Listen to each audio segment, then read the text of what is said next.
Ito mga idol, magandang araw. Meron man tayong bagong kaalaman ngayon, bagong tips. Di ko lang alam, di ko lang sure talaga kung talagang totoo ito. Yung mga sinasabi nila na bawal daw tayo manood sa sarili nating video. Na-upload nating video, bawal daw tayo manood. Di ko lang alam kung totoo yan mga idol Pero kasi pag nagre-reply ako, ma-play ko talaga ang video. Hindi talaga natin may iwasan yan, ma-play ang video tapos mag-reply tayo sa mga comment sa mga kaibigan natin. Ngayon, kung talagang ganon, bawal pala na manood tayo sa sariling video natin kasi bawas daw yan sa earnings natin.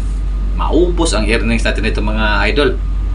Kunti pang earnings natin, babawasan pa kasi normal talaga yan kapag nag-reply tayo, doon tayo sa video natin na in-upload kasi doon yung may mga nag-comment, di ba? So bawal pala yun na maubos yung earnings natin ito mga idol. Purga natin ito.